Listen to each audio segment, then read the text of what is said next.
Looking good. Beautiful. Action. Welcome to another episode. This is Tac'd In with Spencer P. And today I'm sitting here with the one and only Burhan Saleh. What is up, everyone? Burhan Saleh over here from Yemen. And right now I've just been raised in Tacoma, Washington for the rest of my life so far.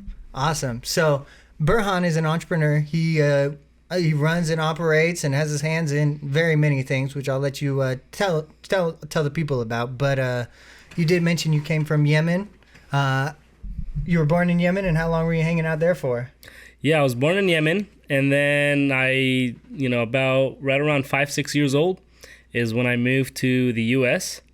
And, What caused you to move? It was just for a better life, just so we can actually have a career. And my dad always lived here, so he wanted to bring the whole family. And it wasn't just me, so it was the whole family moving as well. And then, we had a place to stay here in Tacoma, and we loved it ever since. That's awesome. So your dad was operating out of here and supporting his family back home. Oh, yeah. And there just came a time he was ready to bring everyone out here. That was always his goal. Yeah. The thing is, in Yemen, there's only so many things you can do, and he knew he wanted to have a career. Especially he wanted to have his children also have a career, and he made it his goal to come here, work, and then bring all of us, and it's worked out really well. That's impressive. What does your dad do? He started off working in the farms in California. Something tells me he's an adaptable guy. And then he found a great opportunity working in the sea, and he worked his way up from, he was working in the cargo ships, worked his way up from, the very beginning, you're just like painting, chipping, and, doing all that kind of stuff. Scraping barnacles. Yeah, yep. And then worked his all the way up to becoming, bosun, which now he's like managing. He has his own crew. What is a bosun? That's like the, so think about it like this. You have the captain who's like in charge of making sure that, these things have to get done. And then the bosun's the guy that makes sure that the staff and, the whole crew is doing that. Okay, so he's like the manager. Yeah. Okay, sweet. So is that what he still currently does, or has he? Oh no, he's retired. Good for him. He's retired. So when you say there wasn't really any opportunities, I've always wondered, so I think back to maybe the, just the days before there was really the internet and you knew it was on the other side of the ocean. Those people who could just pack up and leave their lives and sail across the ocean to somewhere, I always have a lot of respect for. So when your dad got out here, did he know what the opportunity was that he was pursuing, or did he just come out here shooting and hoping for the best? He did not know anything. He didn't know a single word of English. He was 17 years old. He was able to come in to America. He got his visa. And he didn't know a single word of English. So when he came in, he had to learn everything. And he didn't go to school. And he already had a family at 17? No. Oh, okay. He didn't have a family at all. It was just himself. Came in here alone. He had no friends, no family members in the U.S. either. So when he came here, he just had one goal. Okay, let's just get to America. After that, we'll figure it out when we get there. Then that's when classic plan. Yeah. No, he didn't set up anything. His ultimate goal was just let's get here first. We can make the other plans later. So, but you said he had a visa, so he had a nice easy trip over. Yeah, that's awesome. That's good to hear, because I've heard some harrowing stories of other routes. He's 100% legal. He's able to get here. Good for him. He won it. He worked hard for it. But yeah. That's awesome. So he went from working on ships, and where did that lead him to?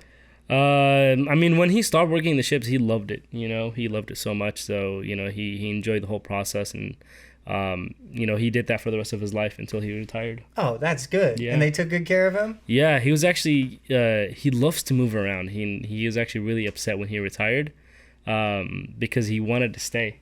But after a certain age, the companies, they don't want you getting injured. Yeah, he didn't know anything else, right? He loved it. He wanted to go back. So when he was home, he was always in the yard working, moving things around.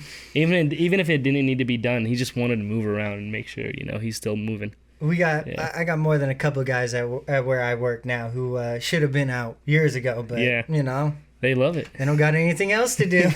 Especially if they love what they're doing, they don't want to stop. I can't fault them, man. If you're happy, keep it up. I never envisioned that for myself. I figured I'd find something to do after I didn't have someone telling me what to do, but everyone's got their path. Awesome. sure. Well, then that leads me to you. So you were 6. You came here, and you've been in Tacoma all your life. Oh, All my life. Since you got here. Yeah. In the States? Since I got here. That's awesome. So how was it for you growing up?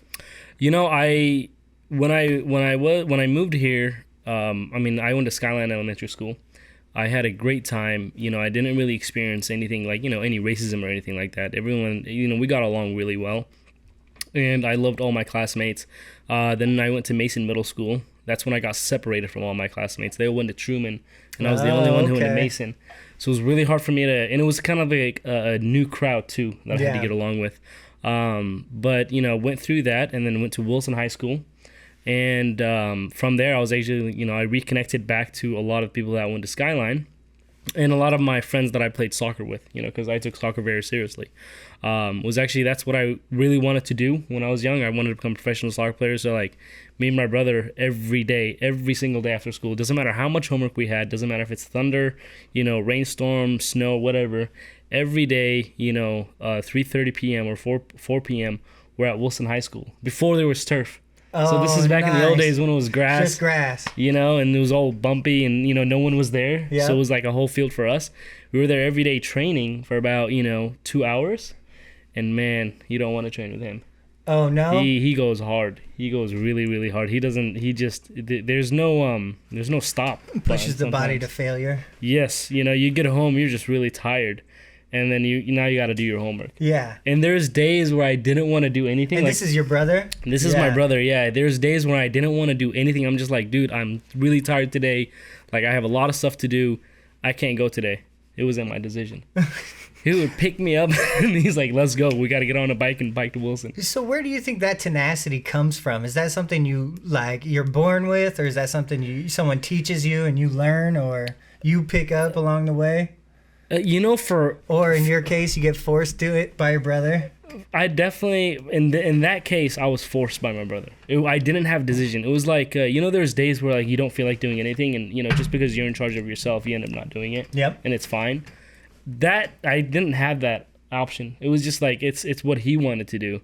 And all the time, he wanted to work hard and go play soccer and train and get better. And he was a really good soccer player. And he made me really good. But I don't know how he got it. To him, it's completely natural. I guess I got a lot of that stuff from him. Does he approach a lot of his problems like that?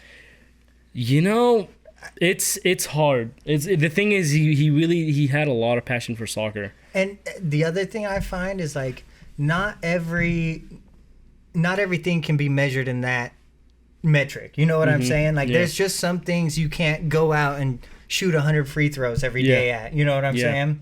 Yeah. If it was anything related to soccer, he would, whether that was, books, learning about soccer and whatnot. But if we're talking about school or other stuff, it wasn't the same. Right. It's kind of like what he wanted to do, and then he would set his mind to it, and then he would go after it.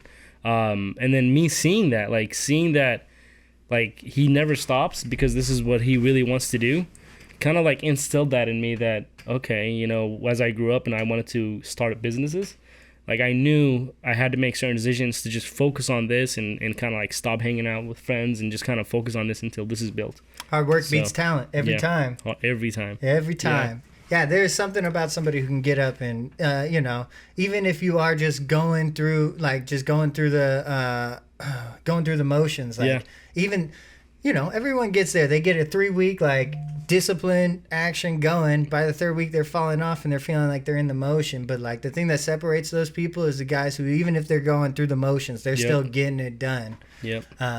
That's a major attribute you can have. Yeah. Awesome. So whatever happened with soccer?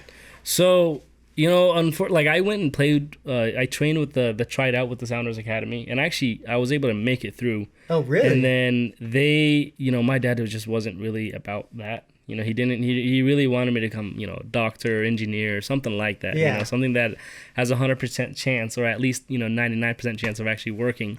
So he kind of forced me that, he told me he wasn't going to give me rides, and, Right. I wasn't going to find rides either to go to practice. They were all the way in Tukwila. So that led to nothing. I couldn't go all the way there. And this is back when I was, like, early in high school. Interesting. Yeah, so I couldn't continue that, but I was playing with Sparta at the time, Sparta 96. Yeah. And Sparta 96 is actually a few years older than me. But it was really fun to kind of play with it because I stayed with my brother a lot. So I just played with him. And the same team he was playing with. That way when I went to Wilson, I was actually, I was able to still play with them as well. But when I found out, okay, like I was sitting down at Wilson High School. I forgot our history teacher's name. But he would always he would always go over the newspaper in the beginning. That'd be Ardell. Mr. Ardell. Yes, Ardell, Mr. Ardell. He went over this newspaper and then he mentioned, oh look, there's a new program in Tacoma. It's called the Young Entrepreneurs Academy, YEA. And I'm like, oh, entrepreneur. And that word caught on to me because there was I was on Instagram when Instagram just came out back in the day, and this dude was living the life. He was having a good time, and he's on private jets and he's living in a mansion. Mr. Good Life. Exactly. Yeah. And his Instagram is Jet Set Life. So, and then his bio says entrepreneur. I'm like, what is entrepreneur? What do I have to do to become like this guy? And I'm not sure if you'll be able to find it, by the way. I think he's changed his name. He just had a whole life-changing moment. But anyways. Yeah, I think it's, what is Darman. it? Farouk? No, his name is Darman. Oh, okay. Yeah, he's, anyways, I ended up doing research and I was like, oh, entrepreneur is someone who starts his own business.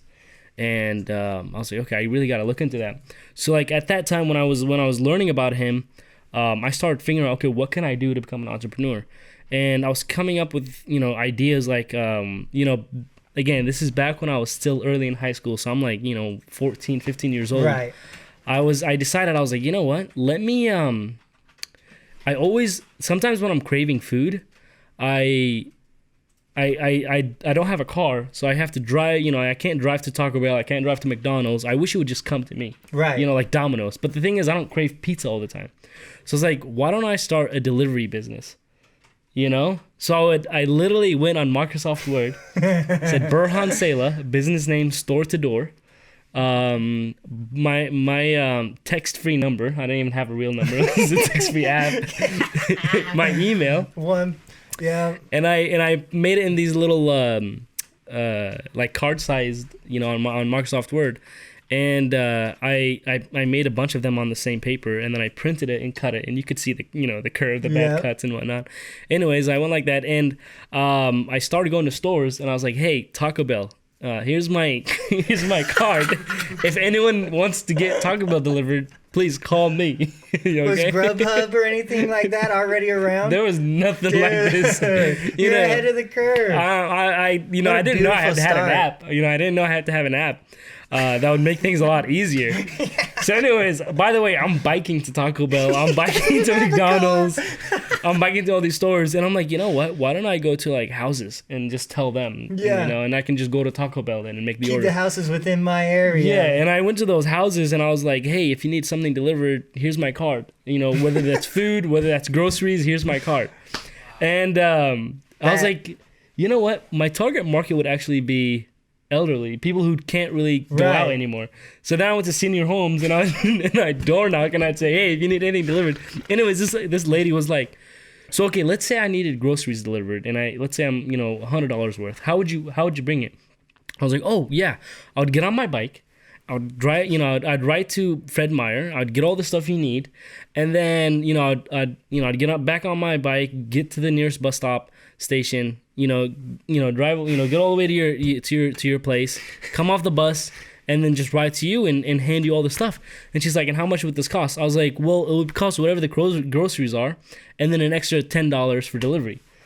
And then she's like, honey, she just started laughing. She's like, you're doing all that work for $10? At the time, that was, it's enough for me, But, and obviously no one called me. What a beautiful start, though. I have so many questions. Okay, first and foremost, how does your dad feel about your current employment situation? Has his mind changed much on the fact, or is he still stuck in his ways? Oh, he's happy. Oh, good. Yeah, and actually, there's a story about where he wasn't happy at one time, which I would want to get into. But if you have any other questions, no, we'll just keep it going because honestly, like that was perfect. I forgot but I'm glad I held on to that. So tell me, because you know, that is like the immigrant path, you know, more times than not is to come in and eat, well, just like anybody else. Yeah. It's either, hey, you get a good job and hold on to it, safe, secure, taking care of your family, you know. Yeah. Or you come in and you're already a risk taker. You're coming from some other country. You're already, you know, at least you're not at the same starting spot as everybody else. Yeah. So why not just, you know, take a risk and go and start your own business. So I know there's a lot of, you know, the immigrant families that can be hesitant towards entrepreneurship, but they only say that in the beginning. Yeah, and the thing is, you got to remember where they're coming from. Like, they're like, you know, they're like, there's a very low chance of you succeeding, but there's a high chance of you becoming a doctor, becoming an engineer, and making a lot of money, and that's what, you know, they'd rather go with the higher odds. Yep. Versus me, I'm just like, yeah, but I really don't want to, like, that's not what I want to do. And all something things about that were so safe and secure ain't so safe and secure anymore. And something about a lot of people is like, they'd rather make, you know, okay, if it's a lot of money or very little money, but they don't enjoy what they're doing. And, you know, when I found out. That's a slow death, too. Yeah. That is a slow death. My first job was Little Caesars. And, I mean, I enjoyed it at first because, you know, it's your first job. But then eventually I was like, man, I got to wake up every day and sometimes 8 a.m. in the weekends when I'm not in school. And, you know, you got to go there when I really don't feel like going there. And I didn't enjoy it at all. And I was limited to how much I was making, even though, like, you know, even if you win the top salesman or, you know, you have the most sales and, like, you know, for Crazy Bread and stuff like that, you don't get any, like, cool bonuses that'll kind of keep you motivated. So it's like you're kind of like capped. There's nothing you can do. And I realized, you know, all my friends all the people that I known who went to school, went to college, got jobs, they're not happy with what they're doing. And in fact, they're even doing a different job than what they graduated. They're different from their degree. And they're capped at their salaries. They're not making. I'm like, you can't buy a Lamborghini at that. No, and I want to buy a Lamborghini one day, so I can't do that. You know, that is one of, like, it was such a revelation for me. I remember I turned, like, I think I was 19 when someone first laid this out for me. Yeah. But they were like, you know, if you go ahead and you do what you're taught and you figure out what you want to do, then the rest of your life is already spoken for you, right? You can see how much you can check that Excel spreadsheet, see how much you're going to make in 35 years. This is your benefits, all that. It's all predestined for you. Mm-hmm. It's safe and secure. Yeah. And it's, you know, easy. You know, it is the easy route opposed to being an entrepreneur. Comfortable, complacent. But I had someone explain to me, that's why you need to realize, instead of what do you want to do, you got to learn how do you want to live, right? And then from there, you reverse engineer it. Figure out what all you want, what all that's going to take. Yeah. And then you figure out how am I going to get to that. And from there, that's how you create a life worth living. That's a lot of people, they think, okay, well, if I want to do this and I want to travel and I want to do all that, how do I start? Where do I go? It's just, you know, that's how am I going to build a huge company or have this huge amount of success? And that's the wrong way to look at it. You know, it's like when you're starting to build a house, you don't just build the whole thing at one time. No, you gotta, one brick at a time. Ground. Yeah, you got to break ground. You got to build the foundation. You got to put one brick at a time. Before you even break ground, you got to have blueprints. You got to have them all double and you got to set goals. Yes. You got to set goals. Yes. That's the blueprint. And the way that a lot of people should look at it is, you know, let me set the goal first of what you want to do. You know, let's say a 1 year goal, and then work backwards. What do you have to do in order to get to that goal? And, you know, as you work backwards, then you can set monthly goals. Weekly, daily. Yep. Exactly. Yes. And then, you know, every day you should have a plan. And if you have a plan of what you're going to be doing every day, then if someone hits you up and says, hey, let's go to the bar. Hey, let's go to this party. Hey, let's go to this game.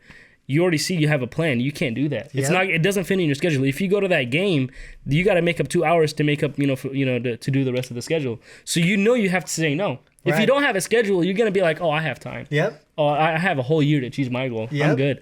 You go to that game, and pretty soon, it just keeps, it snowballs, and exactly. You don't do anything. One thing turns to three things, and then, I heard someone break it down like, okay, there's 7 days in a week, right? And you put in hard work for 5 days, and you take the weekend off, right? Yep. Most people would count that as you had 5 days of work, but if you think about it, because you took those days off, there's someone else who didn't take those days off. So not only did you not work 5 days, you lost 2 days. So ultimately, you only worked 3 days that week, right? Yeah. And so when you think about it like that, unless you're on the ball every day, you're going to get swallowed up. Yep. And I'm not saying you have to, be some sort of robot or nothing, but you need to have your disciplines and your guiding, these are the things that I do every day, whether it is I need to research this and make sure I'm on top of my field, or whether it's I need to, make sure I get these things done in this, whatever it is. Yeah. But you can't sit on your thumbs. There are no days off. That's the other thing, right? A lot of people don't understand, like, some people when they start a new business, they're investing, they could say 80, 90 hours a week. Yeah. Maybe that's what's on the clock, but in all reality, it never leaves your brain. Yeah. You're working from the minute you wake up to the minute you go to bed. And if you're not okay with that, that's fine. Maybe entrepreneurship isn't for you, but it is a part of the game. I don't know what to tell you. There's always somebody working if you're not. Yeah, it's opportunity cost. Yeah. It's okay. If I don't work for 2 days, what am I actually losing? To yourself, it's a weekend, I don't have to work. But the actual opportunity cost is that's 48 hours that you didn't spend wisely. Right. That someone else did. And entrepreneurship, a lot of people say, yes, I wanted to become an entrepreneur so I don't work 9 to 5, or I don't work too many hours and I don't have enough time to have fun. Well, when you start entrepreneurship, you don't have any breaks. You're gonna be working every day.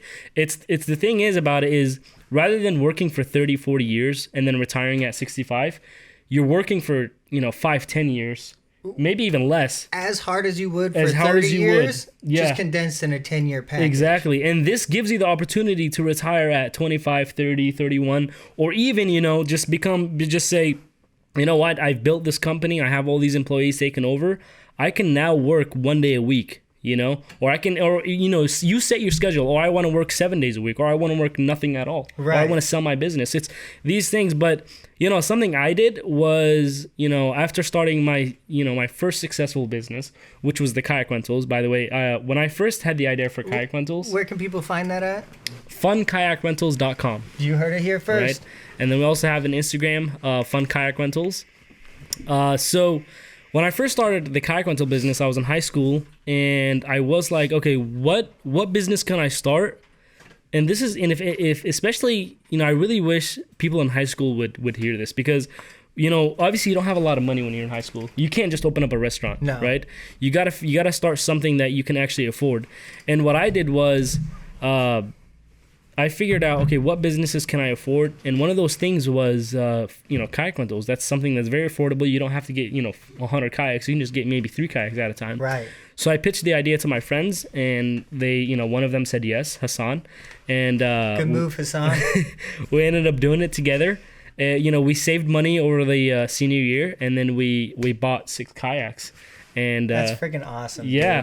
Dude. We ended up spending our summer running the kayak rental business, and we called a bunch of parks asking them if we can be there. One of them said yes. We did the RFQ, which is the request for proposals, or RFP. We filled it out, and the state of Washington approved us to work at one of the parks. A whole month went by and we got no customers. So standing out there, just standing out, and this is an hour and a half. This is Port Orchard, so we're driving there every day, and we don't get. And not only are you're working on the beach on Lake Tapps, watching all the pretty people walk by, enjoying their summer days. This is before Lake Tapps. Oh, okay. Lake Tapps was the expansion. Well, wherever there's a kayak at, I'm guessing there's pretty people in bathing suits. Oh yeah, for sure. I don't know what to tell you, but when we first started, we didn't. The thing is, we had a bad location. Oh, okay. That's what it really came down to. But what helped us a lot was a lady came by. She took a picture. She posted it on a group which had thousands of people locally, and we blew up. It started to get really busy. Oh, awesome. Yeah, and we the thing is, then that kind of. Do you remember her name?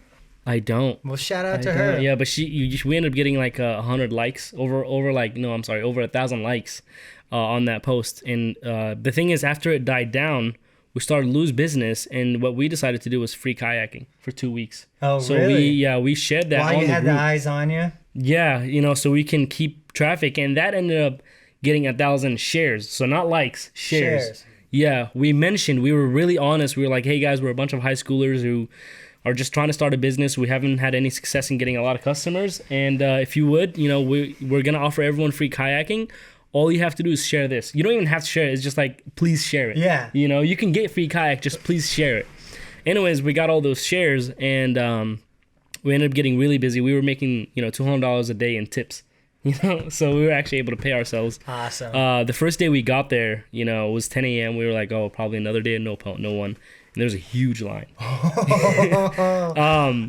That's cool. It was really nice. And then we ended up running into this other park, Tuano State Park, and we saw that it was really busy, and you know, there's not a lot. There was no kayak rental stand, so we ended up opening there as well. And before I started the kayak rental business, you know, my dad was just like all against it and saying, "Oh no, someone can drown, they can sue you, you're gonna end up in prison," you know, all that negative talk. And I gave my dad an option. I was like, look, it's either I start the business or I move out and I just do this on my own. Right. So, you know, I just gave him those options. And then the next day I bet you he really respected that too. Well, I don't know how he took it. I don't know how he took it, but I went and apologized the next day just because like I feel like you shouldn't talk to your dad like that. Right. So I went and apologized. I was like, sorry, if I treated you poorly, and I just wanted to pass along the message that I'm taking this really seriously, and I really want you to support me. And I ended up doing it. He was okay. You know, he gave me the okay, but like he was really hesitant. Yep. Anyways, it's kind of, you know, it grew up into this now. Hassan opened up his own business. He got a smoke shop. And then I went and expanded into Lake Taps. And that blew up, you know, and we did a lot of marketing. And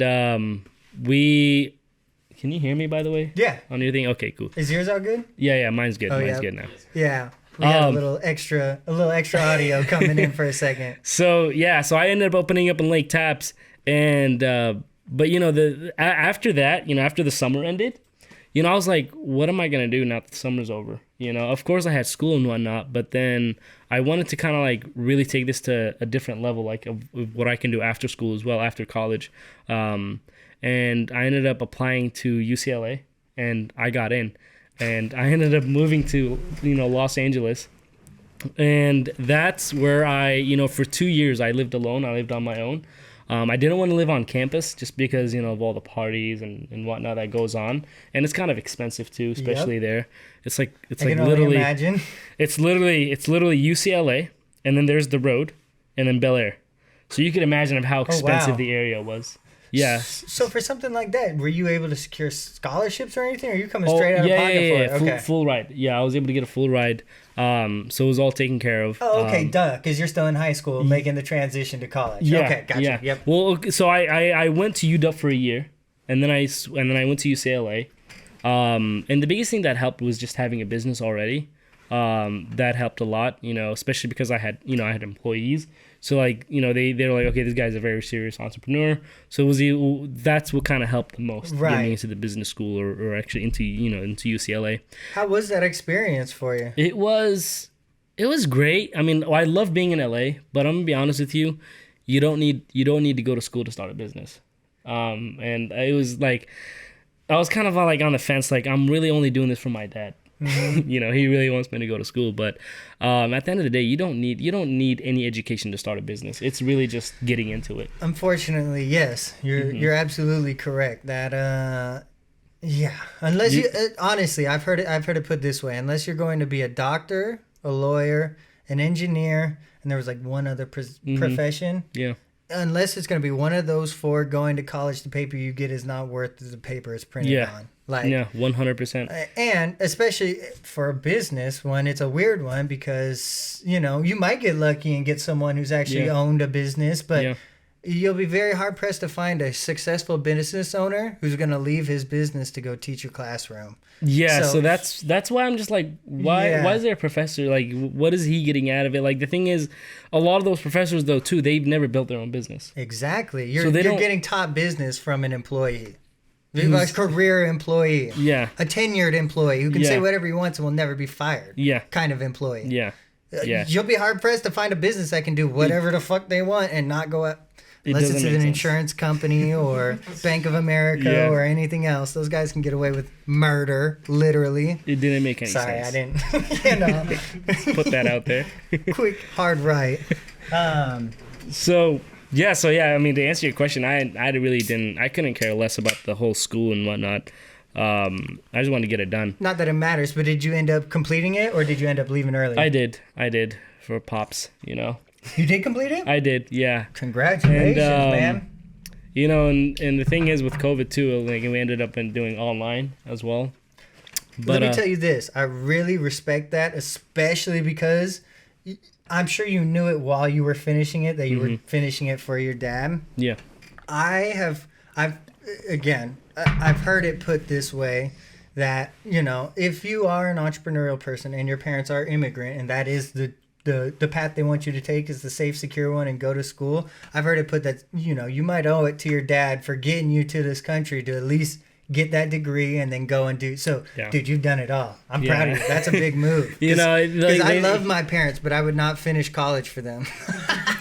it was, you know, it was really hard for sure. All right, that might have been a wild statement. I love you, Mom. And if you paid for it, I'd finish school, maybe. Man, I don't know. But dude, anyways, like, you know, while I was in school, I made it like when I was driving down to LA, I told myself in the car that I will not make any friends. I will not spend time partying. I will not do anything. Like, I will not waste any time. I'm going to LA and I will not socialize. Right? So ironic. Did it work out well? I made it work. Yeah, I know I don't you care. did. I made it work, you know? Yep. You're going to LA, you know, where, you know, there's beaches, there's, you know, it's so like, there's, I think more there's pretty 10 million ladies people. in swimsuits and everybody's pretty there, man. No, seriously. and if they're not, they got a doctor who can make them, you know? Yeah, exactly. And, or they're just in town for the weekend. you know, I swear, like, I would get hit up, not, you know, like, we'd be in school or like I'd be walking around or like I'd meet people in the community areas like the mosque and whatnot, and people want to like, you know, oh hey, let's go to a movie or let's hang out, like, and just like, you know, a group of people, and I would just tell them like look, sorry, I really can't, I'm really busy, or like you know, I told it like I just straight up be like, look, sorry, I can't make any friends, you know, I can't really be distracted. And I told them, I was like, look, a whole reason of why I left, you know, Washington too was because I had a lot of distractions and I didn't want to get those distractions, and I just wanted to be straightforward. And even when girls came along, I couldn't, you know, I didn't want to waste any time. So I respect it. I had one goal, and that's what I was going for. And it worked out really well just because when I was home, I was like, I started like, I don't know, like 15 businesses while I was home trying to figure out which one is going to work. And that's the thing, by the way, a lot of people are going to be like, oh, what business do I start? You know, I don't know what to get into. It's $180 for an LLC. And just for the tax privileges alone, if you have a hobby, make it a business. Start an LLC. Yes. Make sure it's in the red. Track all your mileage and all your expenses and get back a couple extra grand every year. This country is built, the tax incentives are built for business owners in this country. No one ever said that, you know, you have to get it right the first time. You know, and that's not gonna happen. It's very unlikely. Like I've started 4 this year. you know, you have to test a lot. You have to figure out what's gonna work for you. And for me, like, it took, like, I wanted to do this vending machine business, and amateur hour, sorry. This the business was like, I wanted to have the vending machine that could make smoothies, essentially. For real. Yeah, and it was like a smoothie / slushy. Yeah. But anyways, I found a company that already had the vending machine. They were located in Florida, but their main office was in like where everything was actually manufactured was in Israel. So, anyways, I connected with the business. I was like, hey, I wanna get one of your machines. And they're like, well, you know, if you want to come look at them, they're in Florida. You know, we'd be more than happy to show you around. And I was like, well, could you give me a good deal? Because they were selling them at like $10,000 a piece. I was like, could you give me a deal? You know, I'll bring them here to LA. I'll make it popular, and I can order more from you. And like, well, we don't really know you. We don't know if we can just give you a deal like that, or, you know, put you on a payment plan. And I'm like, well, look, I'll come down and you can meet me, and we can have a PowerPoint, and, you know, we can build trust and all that. And they're like, okay, sounds good. Come down to Florida. You're a gangster. So I was like, okay. I went down to Florida.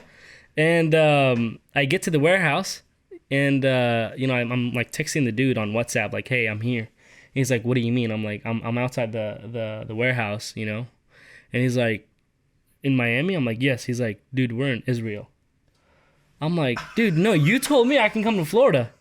And he's like, yeah, but like, we just left, you know, but right now, only person there is our technician.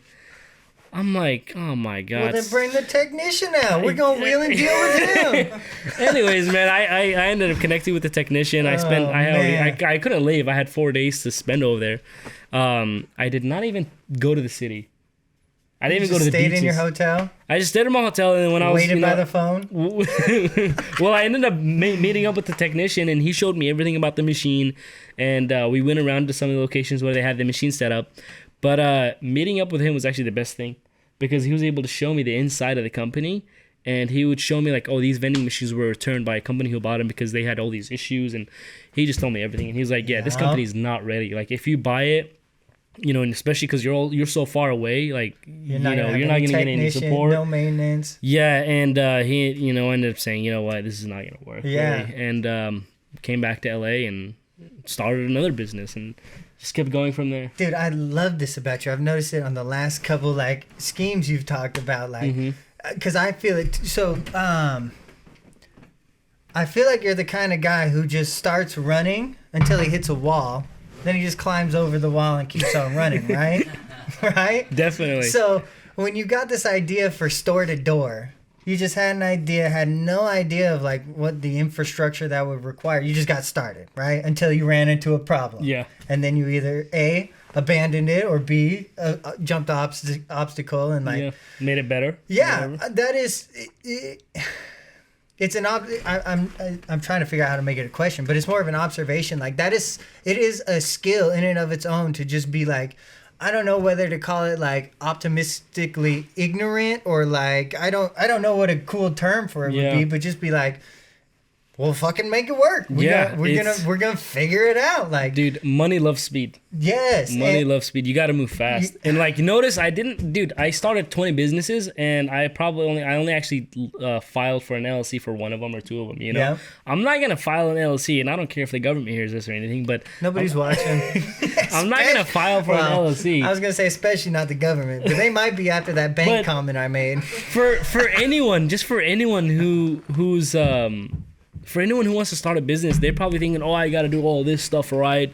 No, you don't. You're just testing it to see if it's even, if it's even going to work. If it's even feasible. Yeah. Right. So, like, figure it out. See if it's going to work first. And then, okay, if it actually does, go and apply, Because here's another thing you said that I don't have many regrets in my life. Maybe two. Mm-hmm. One was stop playing baseball.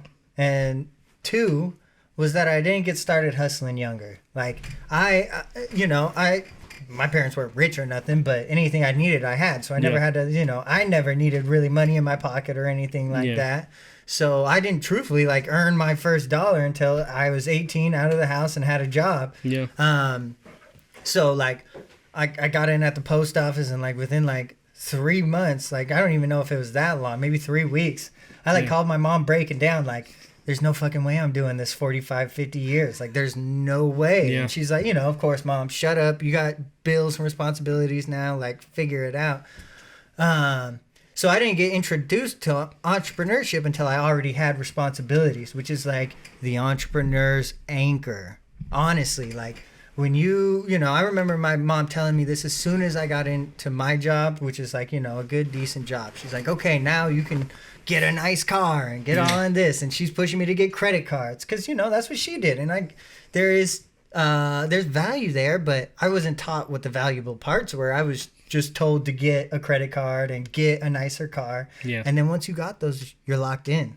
That's why they want you to buy a house. So you have 30 years of mortgage payments. Like, that's one of the reasons why I'm so, like, hesitant to buy a house or, anything like that. So if you can, be in the presence enough when you're young to actually listen to people, have an interest in doing business, get started early. Like, that is one thing. You have to be at least 16 to get a job. You are never too early to start a business. You are never too early to go and make your own money. So that would be my biggest advice. If you can't get started early, get started early. The American dream starts with a lemonade stand. There you go. I literally, some little girl on my route was hawking lemonade for $1 and I didn't have any cash. I'm like, what do you like? Do you have like Square or Cash App or Venmo or Apple Pay? And she's like 4 or 5. She's like, no. And I'm like, okay, well, I'd love to pay you. In fact, I'd love to pay you more than what you're charging because I love to hustle. But how am I supposed to pay? She goes, well, this one's on the house. I'm like, well, okay, step it up next time. And then I found like $6 in my pocket, and I ran it back and gave it to her. But yeah, dude, that's exactly what it is. Always, if you got money in your pocket, stop and give those kids money. Yeah. That is worth more than you'll ever know. You have no idea what that'll do for those kids. Yeah. No, I sometimes would go to, if I see that, and I'm like, hey, man, do you take card? And they're like, oh, no, it's cash. I'm like, dude, okay, look, check out Square. Square, it's free. That's what I told her. It's easy to set up, Square Yep. Like, go and do it, and now you can take credit cards. Her parents were, I'm looking at them like, hey, you're supposed to be helping them. Like, when you're supposed to have Venmo. when I was in high school, I wanted to buy a screen protector for my phone, and it was like $40. I'm like, what? That's too much. Come on. So I go on Alibaba, and I'm like, okay, 5 cents. That's more. That's what I like. So I ordered like $20 worth. I got like 10 shipped all the way here. so I got like 10 or 20. I don't know how many I got that day, but anyways, I installed them on my phone, and I put on my Snapchat like, hey guys, I got too many. If you want one, it's $5 a piece. Boom, like that. They're all gone. So I'm like, hey, this could be a business. So I ended up ordering 100 more. And again, she paid a whole $10 for 100. Right? You paid $5 for 100. I got a huge discount for them, and I was taxing $5. That's still a lot of profit for me. So then I was like, I ended up ordering 300 more after that. And I would go to the mall, and I set up my Square, and I'd go to the mall. I'd walk up, down, and Tacoma Mall. I'd walk down and up, down and up. Pedestrian jugging screen cases. And I would just I would go to random people. I'm like, hey man, what kind of phone do you have? Oh, Android. Okay, take care, man. Hey man, because I don't have iPhone. Hey man, what kind of phone do you have? And he'd be like, iPhone. I'm like, oh, do you got a screen protector on that? They're like, oh no. I'm like, dude, okay, look, if you go anywhere else, it's gonna cost you $40, $20. I'll do it right now, $5 on it. Install it too. No way. Okay, do you take card? Yeah, man, I take card. Yep. Boom, swipe it up. Install it. No bubbles, guaranteed, or else I'll get you a free one. Here's how you know you're a good salesman. If you can sell the shoe cleaner kids on something while they're trying to sell you on the shoes, you're a good salesman. You're good to go, yeah. If you can talk those guys into buying something, that's a jug, bro. Yeah, I mean, open up a Square account and just start doing it. And I was making $60 an hour for like 3 hours.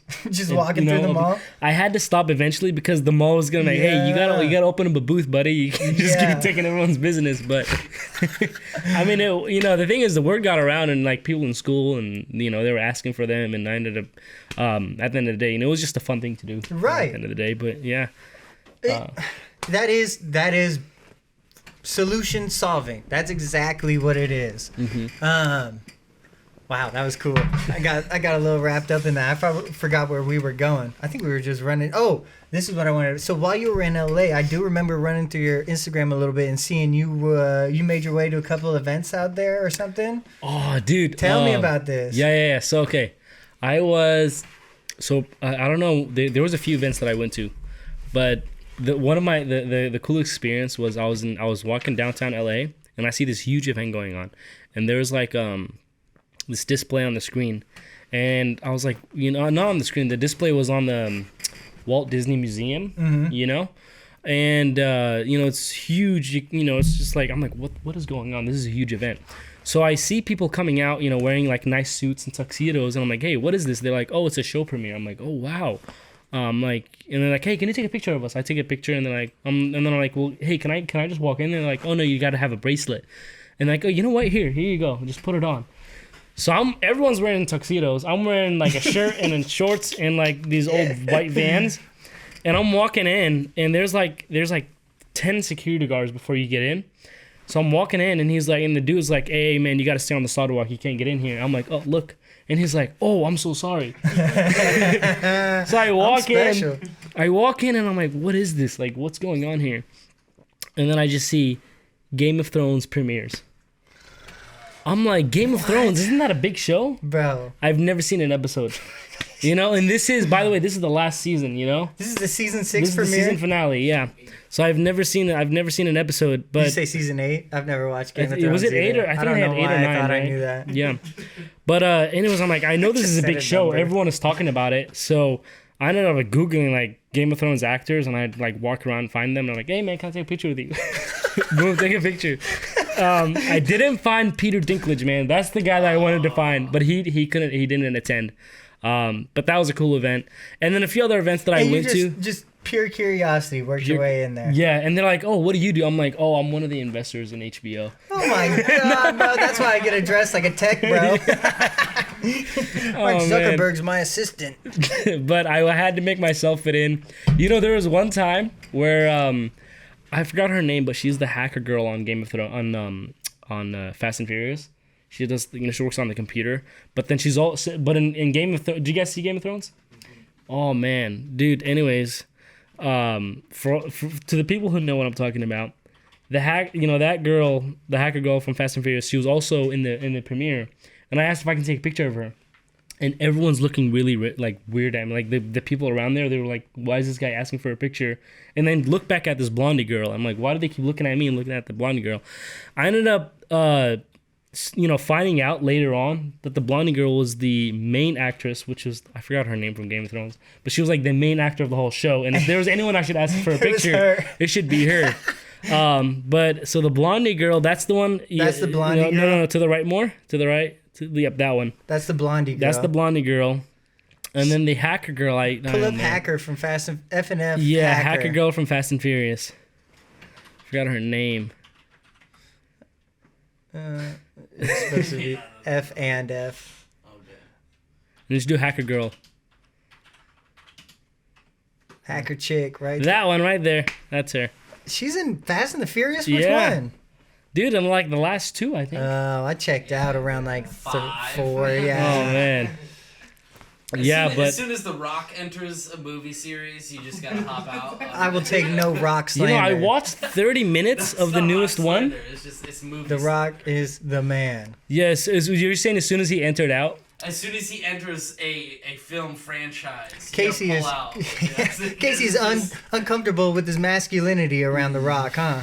What? I mean, yeah, I guess so. He is pretty strong. Masculine, but no, I think just movies go downhill as soon as they start adding mega stars. Like you don't think he's a good actor? Well, more about the stars. He's been in the last 5. Have you seen the San Andreas movie or whatever with Dude, I don't know, man. He's like a double amputee, like scaling a skyscraper or something. Dude, I loved when he was in it. That's a real. I swear, The Rock in San Andreas, he's like a double amputee, and he's like climbing a building or something. Mm-hmm. San Andreas Fault. Oh yeah, that was a good movie. So how long were you out in LA for? You said just like 2 years. 2 years, yeah. And then you came on focus. Back. Yeah, I came back, and it was mainly because when COVID came around, you couldn't go anywhere out in LA, and plus school was done. But so I ended up coming back to Washington, and the biggest thing I missed was family, friends, but then just Tacoma, man. Well, I'm sure you missed friends because you socially isolated yourself, except for the Game of Thrones event. It did get. I'm not gonna lie, it did get a little depressing sometimes. Yeah. But I knew that was kind of like gonna be part of it. But when I came back, man, it was so good to be back, and like just Tacoma itself, like moving out, like LA was always my dream to live there. So living there was actually like really nice to put that off of my checklist. But living there for 2 years just made me realize how grateful I should be for living in Tacoma. Here. Like Tacoma, and I'm not talking about Seattle. I'm not talking about like anywhere in Washington. You're absolutely It's specifically Tacoma. It's. I'll be honest. There's been a lot of nonsense. A lot of nonsense going on around here, and I have mentally I have been entertaining the idea of moving. Mm-hmm. But I've also came to the conclusion I'm not going anywhere, first and foremost, just in case you were wondering. Yeah. But in all honesty, dude, this place is beautiful. This place is home. I don't think I'll ever leave either. I mean, I'm sure I'll be other places, but I always have a spot here. As long as this nonsense kind of lightens up, bro. I don't want to lose my job over something so stupid. I mean, we're working our way towards this entrepreneurship, but it's not stable enough for me to, leave my job. That's one of the things like, I'm sorry, I was going to say, like, I'm really waiting for that one day where they're like, it's optional. It doesn't have to be forced. Yeah, I'm not wish. holding my breath. All signs point to doubling down on the direction they've been going. And I wish, and this is, in all honesty, at this point, I don't have feelings one way or another on the vaccine. What I have an issue with is the mandates. That's what I have an issue with. Yeah. And,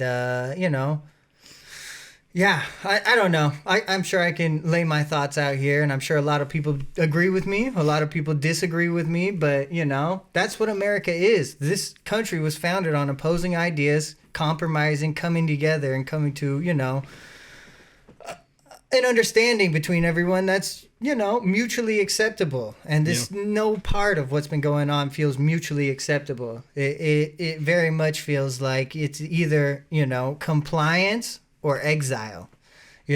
I've seen a lot of nonsense go on in my work. In fact, I've seen a lady get hooked on meth, leave the post office for 3 months on a bender, buy a Mercedes on her bender, bring it into the post office to try to return it because she can't afford it on a bender. And then one day she just snuck back in and clocked on, and there was nothing they could do about it. So, if that can go on under the roof of the post office here in Tacoma, and because I choose not to get some, vaccine that doesn't even really do the job of what a vaccine should, in order to save other people who have already been vaccinated, I think we're, maybe at an impasse here. Because if we're not going to have a reasonable conversation, if we're just going to, spout news clips and talking points and this and that and see who can yell the loudest, that's fine. I'm not going to participate in that. But, I don't know. You can back the coolest cat into a corner and watch him turn into a junkyard bulldog on him. That's a bar from Currency.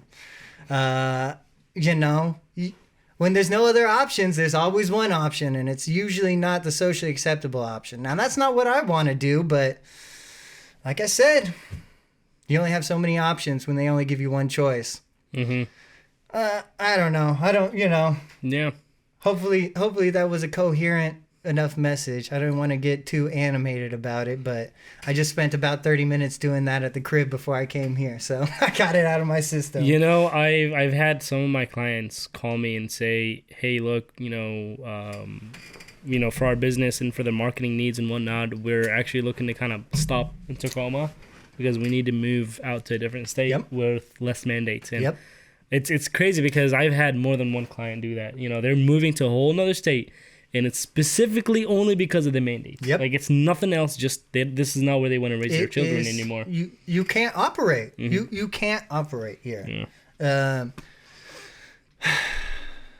It's not great. I'll tell you that. It's not an ideal situation.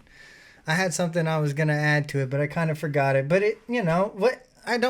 do I really need to explain my case? Like, here's the upsetting part is like, how can you not even be okay? So actually, through my work, I kind of saw this all coming on, especially with like the mask thing, right? So we had the mask mandate, and then it wasn't so much. So I stopped wearing my mask. Went about 4 months, and then all of a sudden they decided, hey, we're gonna start enforcing that again. And I'm like, well, I've been going 4 months without it. We should be okay. Yeah. No, so they started actually like trying to discipline me and this and that. So, I told them, hey, if that's how you're going to act, that's fine. You're within your rights. I'm going to go follow my rights, and I'm going to apply for a medical exemption. And then I'm not a huge doctor guy. And so when they started actually asking for documents, luckily we have a great legal system, so I can go ahead and apply for a religious or personal beliefs exemption, right? And now, I don't know if you have any experience with this, but I do because I had a read up on it, and the wording on it is, it's very hard to deny somebody a religious or personal beliefs exemption. Right. Just due to the fact that it specifically states on there, in no way does the person have to be religious or have religious values, but as long as they have a personal belief that is held with the same tenacity as a religious belief, then that applies, right? Mm-hmm. And so now you can check it. So my stepdad, I won't say who he is, but he works in, some of the arbitration areas of the post office. And they're saying, so they have, it's called like DRAC or something. And essentially it's an accommodation for people with exemptions. And so you know how they're accommodating people? Okay, stay home. No pay. Yep. You're not working for us. stay home. That's how they accommodate. And I'm like, what the fuck are you talking about? I'm like, that doesn't sound very accommodating. And then he goes, yeah, those were the 2 that we granted. That was out of 87 that we denied.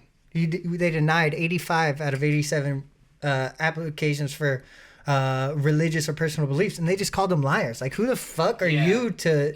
I mean, I'm not on a microphone, so I don't want to speak too much, but we can pick you up. When you start questioning, and it doesn't, I mean, you're Muslim, I identify as Christian, fucking start questioning anyone's religious beliefs at any point of their own religious beliefs. Now, there's different sects of Muslims, right? There's different sects of Christianity. Everybody believes something Everybody's different. got something. So how are you going to say, no, you can't possibly believe in that? And it's like right here, I got something pulled up. We got it on the screen record. But it's like, this is for specifically, look, I guess, Department of Fish and Wildlife here. But many people who were awarded those religious accommodations are now being rescinded. It was rescinded. So now this is from September 30th, so I don't want to go into this too much to take away from the point. But the point still stands. It's like, it's fucking sketchy in America when you start combating after the first. And see, here's why the right-wing crazies were probably kind of right as far as going after the guns. You know, they start with the guns.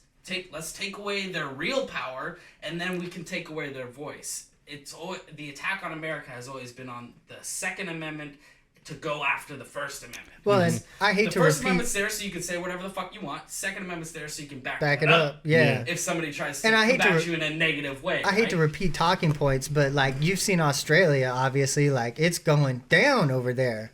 Yeah. And... that's the prime example of why you don't give up your guns. But like I made my brother, and here's the crazy thing. This is what's crazy is the fact that you people, and I'm okay. I don't like to generalize.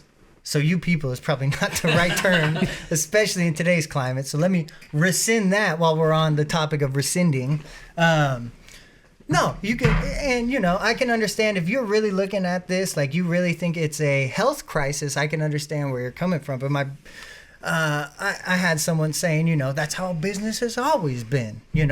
When I worked at Boeing and I worked at the Renton plant, and they told me on a dime to go to Everett, I didn't have a say in that. I'm like, well, that's not the same thing. How about this? What if you were a Muslim and they told you to go from Renton to Everett because you have to go eat pork out of the barbecue? Is that going to sit well with you, or are you going to fight that? I'm like, okay, so what the fuck are we talking about? And they're like, yeah. And so I'm like, the fact that a lot of people are fighting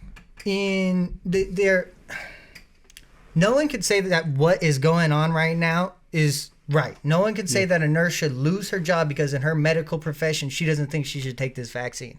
No one thinks that I should lose my job because I don't want to take this vaccine, especially if the whole reason we have to get the vaccine is to stop the spread, even though if you are vaccinated, you can still contract it and spread it. Like, I have to get vaccinated to protect the already vaccinated. Like, what the fuck are we talking about? And so if anyone can make sense of that, like, nobody can. And then but they still want to fight like I'm in the wrong, which I get it. If you're looking at it at health, like I'm actually able to harm someone, but that's not what we're talking about here at all. There's plenty of treatments. There's vaccines out. There's been 2 years for you to get your ass in shape. Like this whole time they're telling me about it, they're sitting there smoking in the mantle place. I'm like, what the fuck are we doing? Not to get too conspiracy theory on it, but you really do see how different world ideologies are slipping in with these different government programs, these different government mandates. It's like, there are some people who identify as Democrats that also identify as Marxists. And it's like, communism's probably not good for America because it's built on capitalism. We're sitting here having a conversation about capitalism. Everything you've talked about, all the businesses you've started, that's all been through capitalism. Yeah. It's like anything. You could never do that in a communist country. If people get the way that they want headed through this, and especially through this way of all worse things, like a fucking disease, a serious illness, like just imagine that the power they're going to try to take when it's not something as serious, since they've already gotten through with this serious disease. Well, and not even to go right or left or anything, because I think we're way past that. I think those are two wings of the same bird. Like, neither of them are looking out for anyone, any of you. They're not looking out for you. But I heard it put really well that it's no longer a battle of the left and right or the vaxxed and the unvaxxed or this and that. It's a battle between the individualist and the collective. That's right. There are people who are willing to give away their freedoms for the protection of the collective, and there are people who are willing to fight for the liberties of the individual. Now, which team are you on? That's up for you to decide. But that's what makes America great. We have those two sides, and they've, commingled for so long. The power is shifting. The paradigm is shifting, What's fascinating is that, sorry, this is my last thing. What's fascinating is that it was actually built on individualism. And so you have this sort of collectivism trying to come over and overtake it. So we'll see, not that it's good or bad or, whatever. And I promise we'll get you back in this conversation. No, I'm enjoying where this is going. Yeah. Where your family has come from, that's the whole East, if we can call it that, to blanket half of the world or more, right? Everything that's not America. Collectivism, that's a very old way. Yeah. That's an old humanity thing. So right. We have to keep in mind. It grew out of tribalism. America is still an experiment. Individualism is still an experiment. We found that it has the best road to freedom, but that doesn't mean it's always the best way. And so it's like, how do we combat this collectivism through it all, staying together as Americans, coming together, and going the best route forward? America was the first society where they actually built a plan first before they built the society. Most societies just kind of turn into what they are. You know what I'm saying? And so put yourself in the shoes of like, okay, let's go all the way back. How did America start, right? It was a monarchy. Actually, it was a capitalist society, a true capitalist society. A true capitalist society is described when the corporations are conglomerated with the government. It's an oligarchy, right? And so at that point, they're scratching each other's back. That, the rich get richer and the poor get poorer. Longest saying. So the oldest saying in the book, right? So what did a couple thousand people decide to do? They said, hey, fuck this. We're going across the ocean. We don't know what's over there. We'll go figure it out. That's got to be some crazy motherfuckers to come to that conclusion. Like, this shit is so bad, we're going to hop on a boat and hope we land somewhere, right? Yeah. And they did land somewhere with a plan. What kind of people do you think those were? Those were probably pretty free-minded people. I'm sure they... let those values extend into the paperwork they put down. So, you can't have one without the other. But I will say this. I do believe there's too many people. I will say, I think we have not too many people for the earth. I think there's too many people. Oh, too many voices? Like too many people speaking too loud at the same time? I don't know how well this will all assimilate back to how it was before. I'm no fucking expert. This is my first time living life. I'm figuring it out with you. We're in unprecedented times. But in my head, it keeps coming back to small tribes. You know what I'm saying? Like, and again, that's what America is. That's why there's 100 counties in the state of Washington alone. Everyone's got their own different rules. The whole point of that was so you didn't have to go across the country to live somewhere with shared values. That's why we have such small government here. But this is just the first time in the history of the country where small government has actually had any sort of say. And they've been using that power. They've been abusing that power at every step they can. Yeah. So, welcome back, Burhan. Yeah, good to be back here, guys. Clip that last 40 minutes. God. Well, do you have any thoughts on that? What do you think? As someone who came, because I can't imagine Yemen is a free enterprise country. I mean, look, the way I don't know. I honestly. It's going on over there is pretty crazy in with itself. Like when even just visiting, if I wanted to visit family, I'd have to go to Egypt. Yeah, and then they I can hear meet it's me not there. A very friendly place. So there's just too much going on right now. But as far as what's going on in the U.S., the way I look at it, and for someone like me, it was a privilege to just be. It's a privilege to just be here. Because obviously, if I'm in my country, there's not a whole lot for me. But here you can do, especially with it being such a free country, you can start any business, you can do anything you want. And I'm just happy to do that. So when I see all these other things that are going on, it's like, what can I do? If I didn't like something, is the thing is I feel like I'm a guest here, and I shouldn't try to do anything about it. I'm just happy to be here. What happens. Okay, I'm just gonna have to live with it. But at the end of the day, the fact that I was that they accepted me, that I'm being treated like I was born here, I'm a citizen, and like, I mean, to me, that's just all amazing. So I like when it starts to get too political or anything like that, I kind of just I like, and I stay away from a lot of that stuff too. Like in regards to like listening to it on the news or or anything like that, just because I'd rather just focus on what I'm doing, and then whatever happens, I'll just gonna have to I'll just continue doing what I'm doing, but maybe I'll have to make a few pivots, maybe I'll have to make a few changes, but just let it settle down and kind of solve itself. Can I be honest with you? First and foremost, you're not a guest here, brother. You have earned your spot at the table. You are a productive member of society. So, because here's the other thing I'll tell you. Mm-hmm. Sitting back doing nothing doesn't change anything. So are you in favor, like, and again, everyone has their own personal beliefs, and everything is gray. Nothing is black and white, but like sitting back doing, because I'm with you, bro. I've resided in nihilism over the last year. I've found myself like residing, like, I'm like, it's all fucked. It's all fucked. Well, there's nothing you can do but get a bigger stick than the next guy. But I find myself realizing, like, hey, until the stock market completely crashes and the dollar is worth zero, like, we still have a society to build here, and it's I don't know if you have kids, but I have, like, this is, let me say this. So I've never been political. I don't think anybody here has been political until the last 4 years. But now it's at the point where it's literally that foundation you're talking about. When you want to build, that foundation is being removed. It's being altered. Yeah.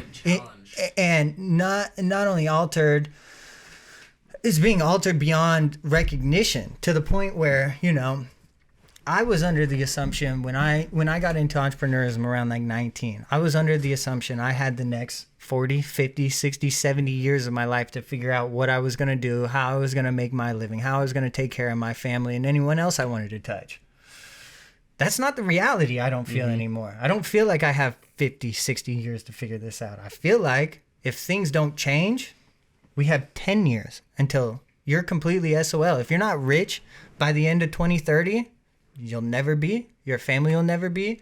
And as long as as long as things continue to keep going the way they're going, downhill and towards this, socialistic collective society where it's compliance or exile. Yeah. That's not the America I know. I don't want my kid I don't want my kid, my kid's not in school yet.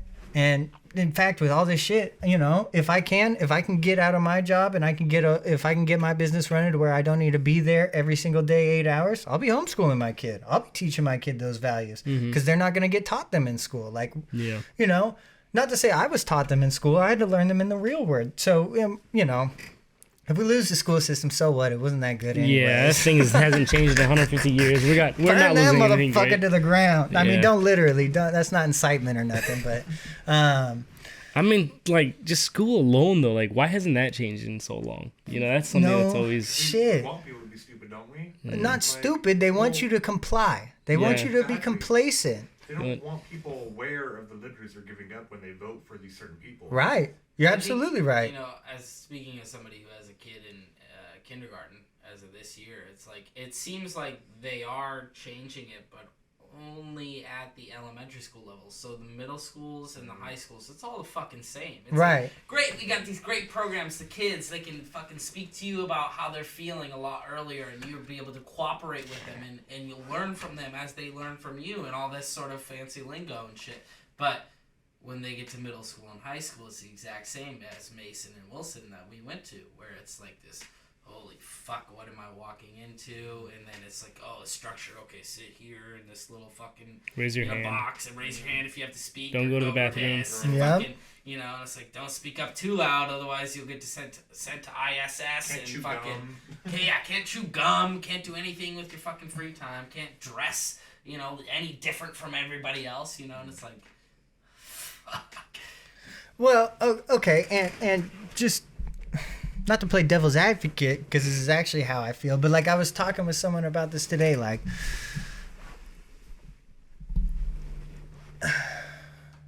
if I don't like to like label myself. I'm not a right wing, not a left wing, not a libertarian, because whenever you do that, that means just like when you choose what you want to do, now your beliefs are chosen for you. When you're right wing, left wing, or libertarian, or any of these guys, right?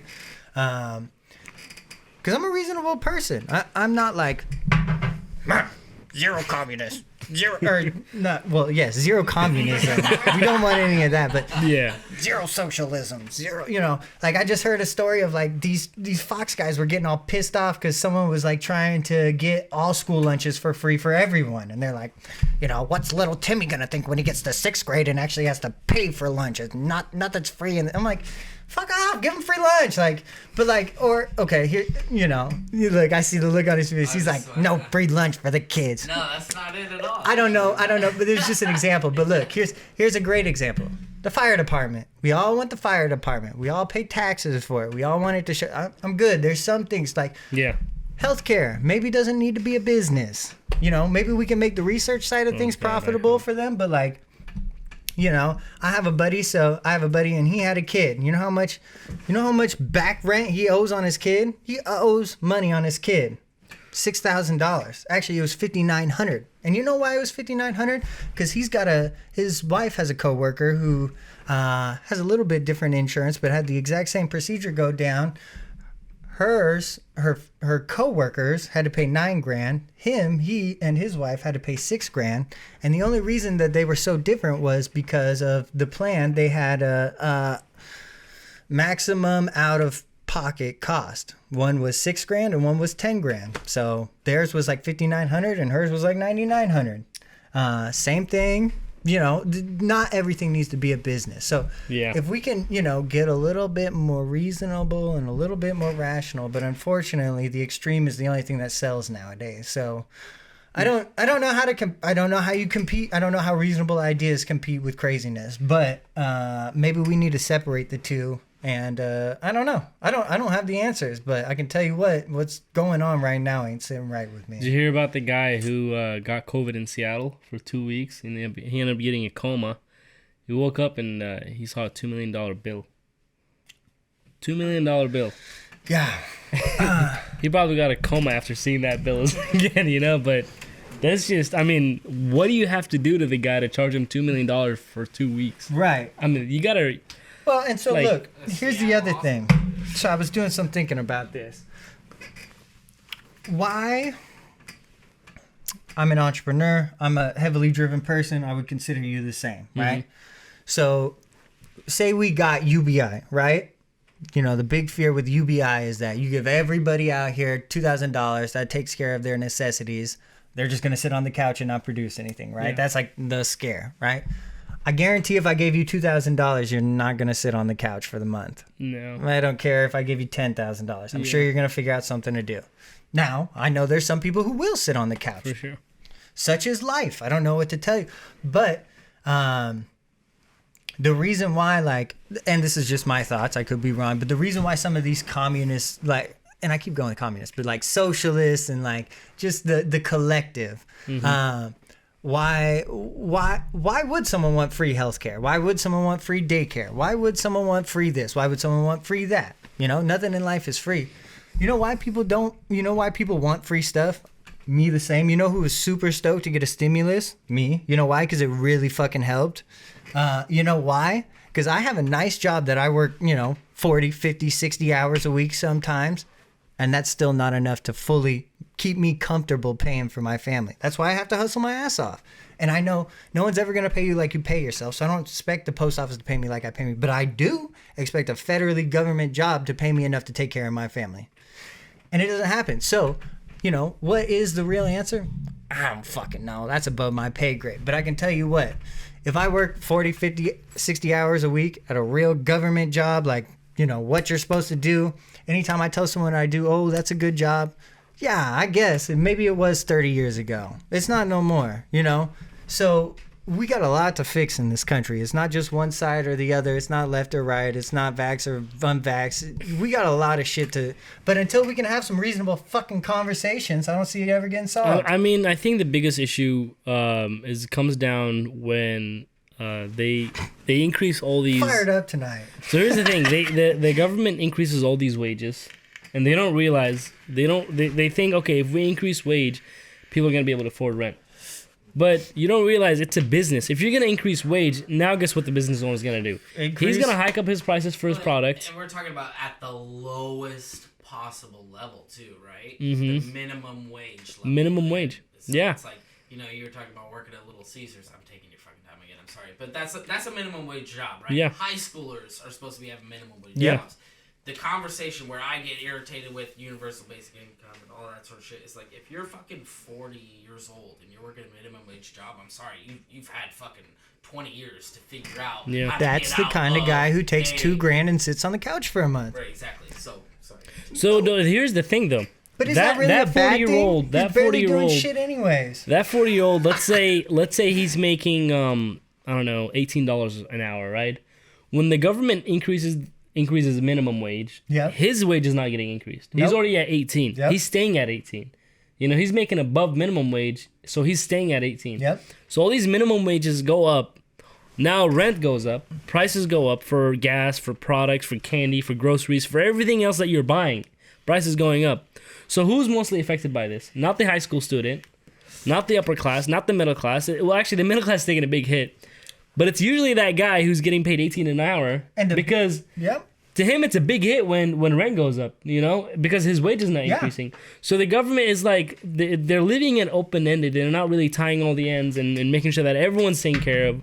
So the best solution would just been just to kind of leave it as is, where, you know, if you're working at Little Caesars, you're supposed to be a high school student. Yeah. You're not supposed to be make a living You're not wage. supposed to have, you know, 3 children and a husband or a wife and whatnot. You're not supposed to be like that. You're just supposed to get your life started and just have a job, so this way you can buy toys or, you know, a car or whatnot, pay for your insurance, pay for your phone bill when you're in high school. So, you know, if they would have just left the wage as is right there, all these other prices would have stayed the same. I know for sure my kayak rentals would have not been, you know, any different. I mean, just 4 years ago, my kayak rental prices was like, I don't know, $15. Now I'm charging like $25, $28, and it's just because I can't keep up, man. Like the speed, like it literally went from $9, $10, $11, $13, huge gap, $13. Now I have to, like, you know, at all those hours that, you know, when like 10 employees are clocked in, that adds up a lot. Yeah. You 10 know? employees for every $1, you know. $2 now Yeah. that I'm having to pay. So it's like, okay, well, now I got to figure out where am I going to make the money from? Well, I can't just, you know, it's not that easy to just bring in more customers all of a sudden. The best way is to just increase my price by $2. The customer's not taking a huge hit, but over time, you know, over 5 years, now that's like $6, They $8 noticed change. when they were there in 2017 and they had such a good experience with Burhan. They come back in 2019 to look for it, and they're like, oh fuck, it's like Yeah, $10 cheaper yeah. or $10 more He's expensive than taxing. last time. He's taxing. Yeah. You know, And, that's like, what I get. But Again, I don't. I- You know, look, I'm the- not paying. I don't know economics that well, but like you've seen all the ships down in LA that are backed up in the port. Oh like, my there's God, man, dude, there's some madness on the way, people. I can't predict it all, but it is.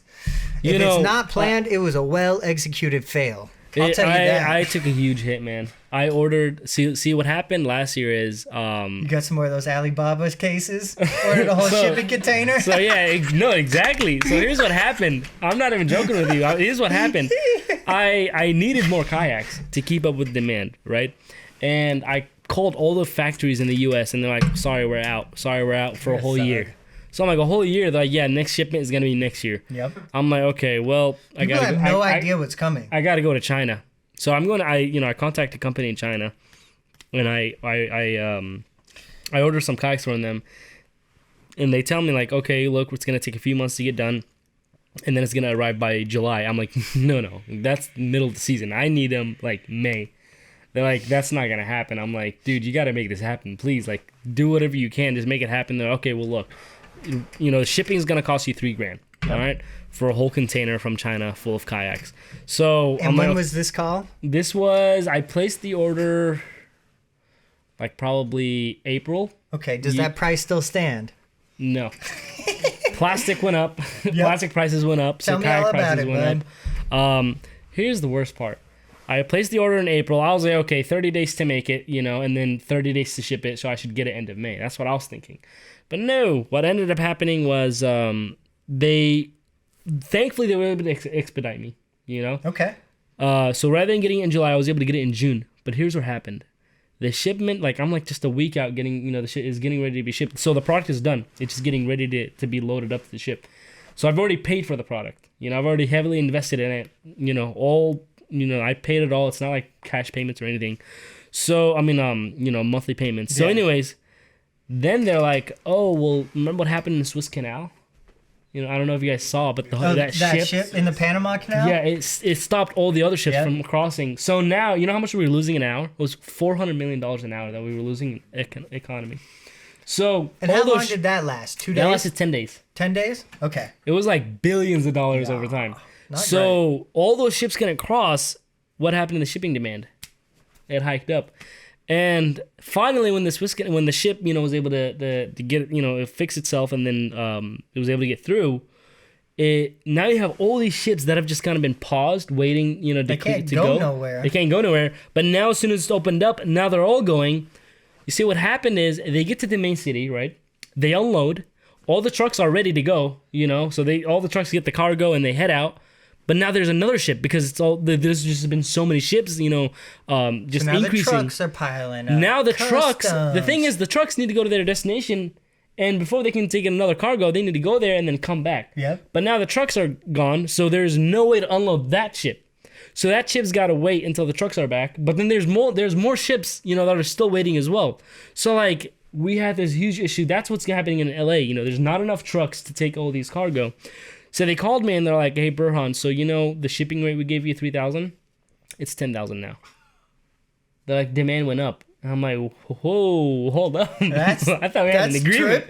That's over triple. Like, what we talked about. They said, look, man, the shipping demand is crazy right now, and companies want to make huge profits. So it wasn't up to me to make any changes. The thing is, I already paid for the kayak, so I can't just be like, oh, never mind, I don't want this order. Okay, now I just paid for a bunch of kayaks sitting in China. Yep. Anyways, I couldn't do anything about it. They ended up sending the order in. We received it, but dude, like, oh my God, the hit that we took. Tell me about it. And that's another reason why I had to increase my prices. This is the shit that's going on behind the scenes everywhere, in every industry right now, on top of COVID restrictions and regulations. Mm-hmm. It's a war field out here. Like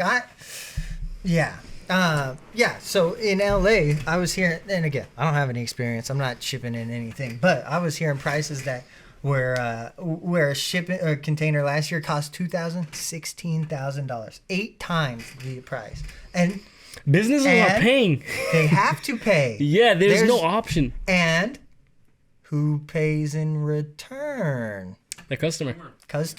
Every sorry, time. Dude. So that dollar, so sorry, that dollar I was just bitching about not being able to last as far as it should.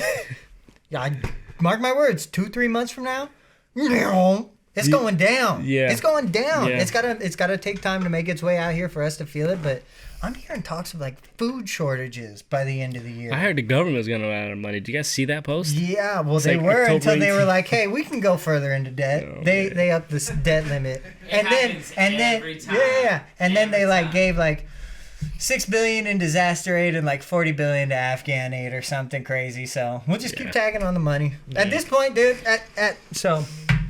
at this point, the money's fucking useless. Print it all. Let's buy our way out of this. I don't give I don't know. I'm not no fucking expert. I don't know. Yeah. I'm 27 years old. What am I supposed to do? I just want my country Figure back. it out, man. Where's my country gone? Man, it's crazy. Make America great again. I just want my son to be able to fish and buy cool shit. I want to be a consumer. I don't want to be a hunter and gatherer, but if that's what we gotta do, that's what we gotta do. You into guns or anything like that? Dude, I really want to get into it. You should. Now's probably, about best the time. Right? Yeah, I know. I think that window's closing here soon. Yeah, I agree. And I don't want to point fingers or rag on anybody, but I need you guys to know, like, no matter how you feel about the vaccine, that's one thing. Mandates should not be tolerated by anybody. Yeah. Nobody should be the same way that people got up and, for the abortion rights of Texas. Like, fuck that. That's fucking crazy. No one should be able to tell you what you should be able to do with your body. Like, any of this. No one should be in America. No one should be able to tell you what to do, period. Unless you're hurting someone else. I mean, isn't that what made the country what it is today? Contradicted your point, but that's another topic. Anyways, I mean, do we really? No. We're not getting into that right now. No, You're right. You're right. I guess that's what they say, huh? That's what they say. Lovingly episode towards each other. A pandemic of the unvaccinated, huh? Yes. But anyways, sorry. No, I was just gonna say being able to do what you want is what made this country what it is right now. Right. You know, and if you're gonna take that away, then you gotta remember you're pissing off a lot of people now. Do you have a plan of how you can make these guys happy? And if the answer is no, then you gotta go back and plan again. Give me more money to not have to care about all the liberties that are being stolen from me. Well, unfortunately, you know, I was just having this conversation with someone. Listen, the downfall of the democracy happens the moment they realize they can buy the voters. Mm-hmm. Whether that's with benefits, whether that's with hard cash and stimulus and, you know, whatever it is. But as soon as you realize you can buy your voters, the democracy falls. What's your price? About $1,200 a month. Quick question: have you guys? This is kind of like off topic, but it's kind of because that's where my head's at. It has to do a little bit about it, but anyway, you've heard of Triple N, that you know when you pay rent for like a commercial property, or I'm sorry, Triple N, Triple Net. You know you're right. So, anyways, when I was looking for like stores for rent and whatnot, I was like, what the heck is Triple Net? What is like this 3 N's? Bro. Anyways, I looked into it, and like the thing is, they'll say it out like too late, or you figured it out before. Well, I figured it out right when I started my search. Like as soon as I got my first quote, was like, oh yeah, it's gonna be plus $20 a square foot, and then $8 for Triple N. I'm like, what is Triple N? And apparently, it's like insurance and tax that the business pays. It's literally insurance and tax that the business pays. Think about it like this.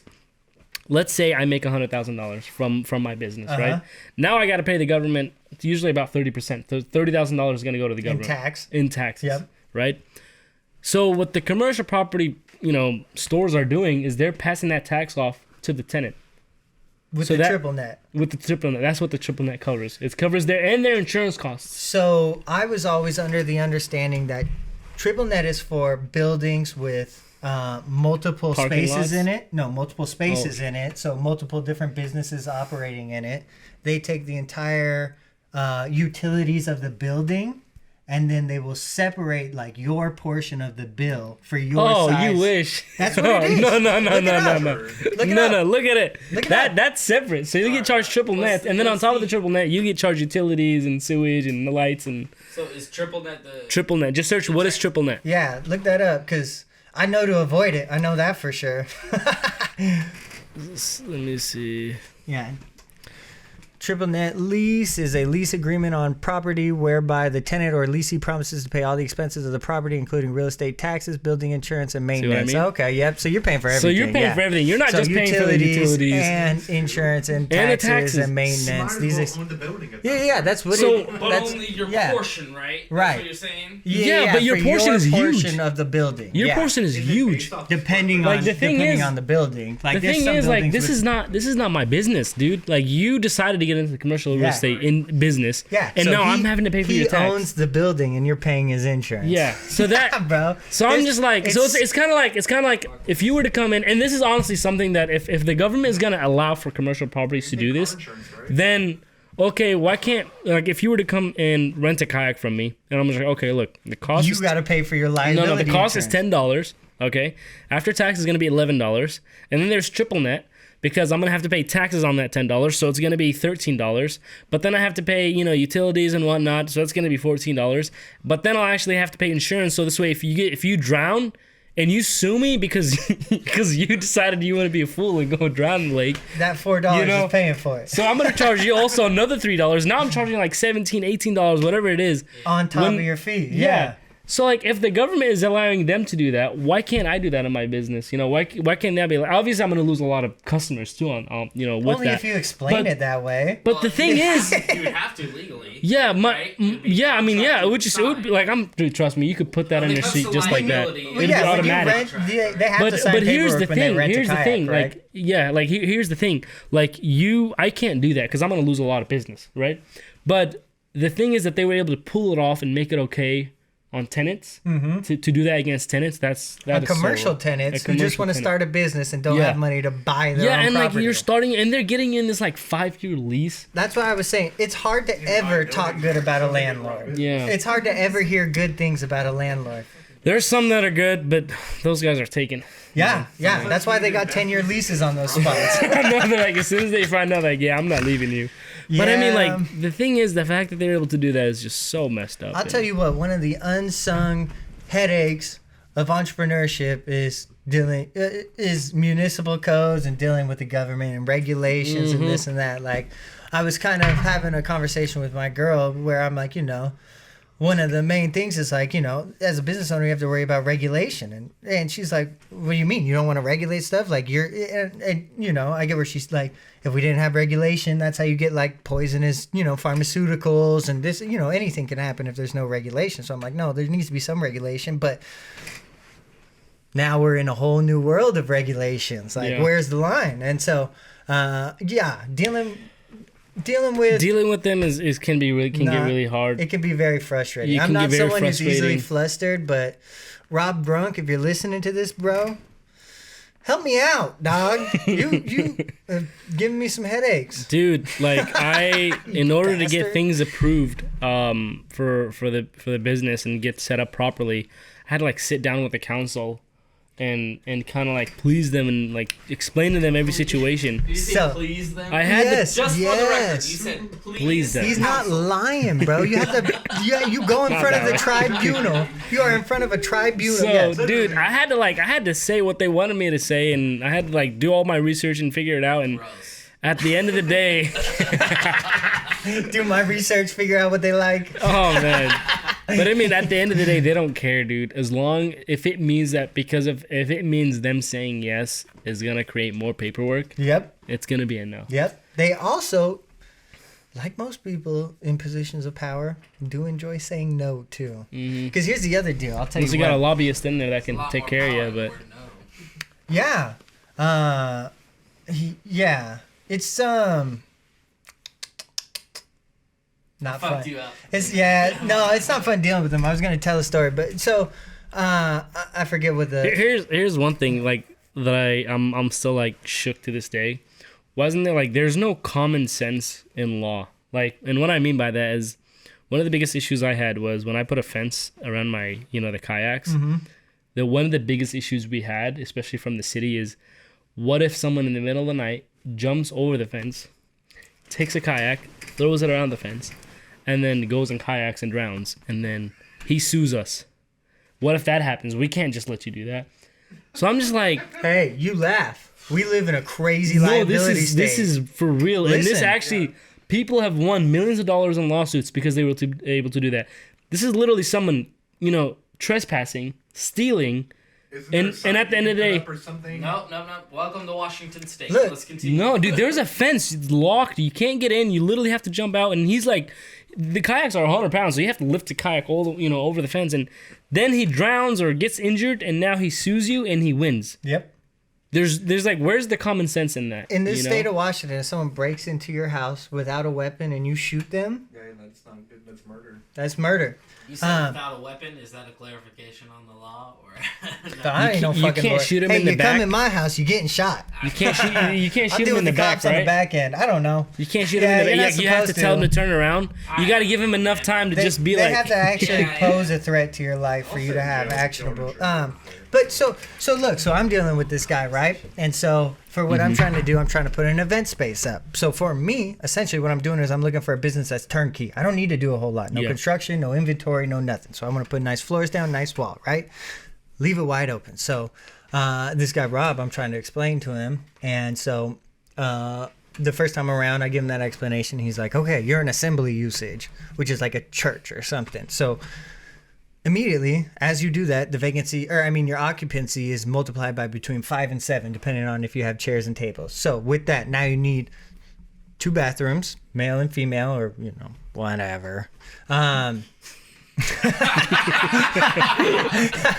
all right. You need a fire suppression wall and a full sprinkler system for the entire building, and so that's how he shipped me out of my first unit. Yeah. So I come around to the second unit, and I'm kind of wise to it. So I do a little municipal code research on the back end before I come and talk to him.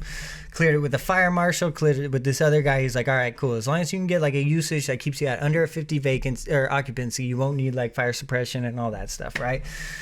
So I hit my brother, who's just, really stubborn cat, but likes to read. So I'm like, all right, cool. I'll bounce ideas off him, see what he thinks. So we go, I'm reading municipal code with my brother Parker, and I'm stating my case, and he's playing devil's advocate, and he does that really well. He's just kind of like, he's good at being he's a negative Nancy. He's a party pooper, just like Rob Brunk. Yeah. And so I'm like, all right, look, we can do this like, it's like a limited retail accessory space or something like that. And so we're going through that. I'm like, okay, maybe that won't work. And then I'm looking at this one, and it's like photography studio and like all these other stuff. I'm like, okay, that's some of the stuff that, if I have an entrepreneur and that's what they do, that's what they'll be doing here. Photography studio, all sorts of different stuff. Right. And so I'm talking to him, and I'm like, can we use that? And he's like, he's shooting down everything I'm fucking saying. Just shooting it down. And he knows his shit. He's good. He's a good old man. He's been there. He's probably wrote most of the code. But he's not giving me any solutions or workarounds. And so, like, at one point, I'm talking to the fire marshal, and he's like, yeah, so if you can get him down. And I'm like, okay, cool. So if I can work a deal with Rob and get it in, he's like, don't say work a deal. And I'm like, oh, I'm new here. I don't know the terminology. What is, after I work a mutually acceptable legal agreement with Rob. I'm like, you motherfuckers, man, make it easy for us. And so, like, I'm talking to Rob, and I'm trying to put this shit together. And I'm like, it could be this, could be this. And he's like, nope, can't be that. Nope, can't be that. Nope. And I'm like, all right, dog, look, I'll be honest. Like, you are, shooting down every idea. Can you work with me on a solution? And he goes, well, you're a business owner. That's supposed to be your job. Oh, my God. Yeah, so, I mean... Dog, I will come up there and punch you in your fat old face. No, I swear, like, how hard... So here's the biggest issue is, like, businesses at the end of the day are what make the economy go around, Yes. Why are you making it so hard? Why? Don't you want money? We want to provide jobs. We want to pay people salaries. We want to do all that good stuff. And you're making it really, really hard. And we're trying to make your job easier. If you can make my job easier and I can create a job... That's more jobs in the economy that you don't have to worry about. Which means more money and more tax. Yeah. Simple equation. Yeah, bro. So I'm talking to the fire marshal, and he's like, yeah. So he's explaining to me how municipal codes work. So essentially, there's like the municipal code. There's like the holy municipal code, and then each county can take that, and if they wish to adjust any of the 10 holy 10 commandments of the municipal code, if they want to write an amendment to it, they can only further regulate it. They cannot deregulate it in any way. They can only make it more difficult. And I'm like, that might be good. That's cute coming from Washington State, who's done like sorry, that's a longer conversation, but we're on a podcast, bro. It sounds like they have as like far as the Constitution, it's like basic... that's exactly what they've done is change the whole fucking thing and make it their own. So it's like hilarious where it's like you break it down further and further to the local level, and it's like you make this more bro, you know what level it's stable on? Stable argument than the fucking Constitution. It's harder to change this document than the Constitution. It's like what the fuck? It's like literally on the same level as NFL stats. It'll be like, this guy is the first guy from this school with this hair color at that height to do this twice. It's like, what? Like, we are so far in the weeds. What the fuck you're talking about? Like, I'm trying to figure it out, and he's like, oh, okay, your building's over 5,000 square feet. My little section of it is only 2,000 square feet, but since the whole building is over 5,000 square feet, you'd have to put in a fire suppression wall and a sprinkler system. Oh, wait, we actually wrote new municipal code. You can't put in a fire suppression wall. You have to actually decrease the square footage of the building.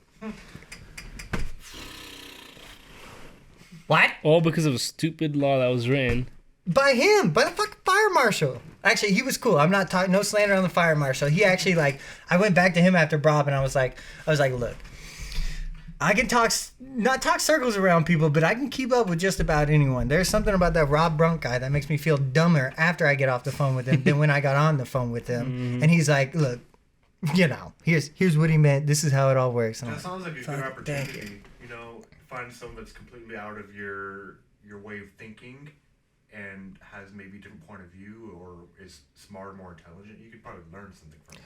Well, and honestly, you have to, because at that level, it's so insulated. There's no one else but those people on the board. Of Rob's on your business journey. You will. You know, I was actually told. Absolutely right. That's actually really good way you mentioned that, because it's actually true. You're gonna run into that a lot, and you gotta figure out, okay, how can I overcome this guy? How can I make sure that he's taken care of and I'm taken care of? To start business. Right. And one way you got to think about it, especially when you're dealing with the city, is there's other and I was told by another dude. He was like, he saw me having all these issues with the city, and he kind of just gave me a tip. He's like, look, when you go in there and you kind of propose something, you can't propose it from your point of view. You got to do it from their point of view, from their lens, and we got to see what they're seeing. So what I realized was, okay, what I'm seeing is, yeah. So what I'm seeing is just one thing, like, hey, I need to do this, and here's how I can do it. I have my needs. Help me get my needs. And the way they're seeing it is like, okay, we see what you want, but there's a few things. A private company owns this part of the city, and we can't just do anything to it, right? We gotta have an agreement with them, right? Our insurance, I didn't know by the way, like, cities have insurances. I didn't even know this. Yeah, you got to sue the city. Someone's got to pay for that. I thought the government would just pay for that. But anyways. Who do you think pays the government, brother? Right? So, anyways, like, they gotta their insurance has to be okay with it. And then you got to have the police chief okay with it. You got to have the fire dude okay with it. There's so many people in there that you don't even know, that you have to make sure that they're okay with it. Not just the guy you're talking to. So, because at the end of the day, that's who he's got to make it okay with. So, I figured out, well, I mean, I'm still kind of testing this out, but maybe moving forward, figure out, okay, who is he reporting to? Who does he have to get approval from?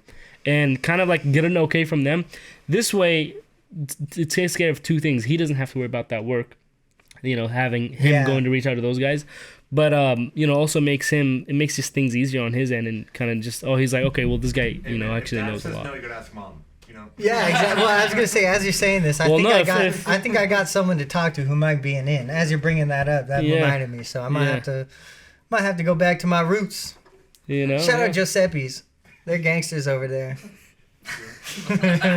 Okay, maybe shouting out the one Italian family. Yeah, okay. As I'm saying that, I'm like, they're really good people. They run a great restaurant. They've been in the area for years. They're actually like, they do like.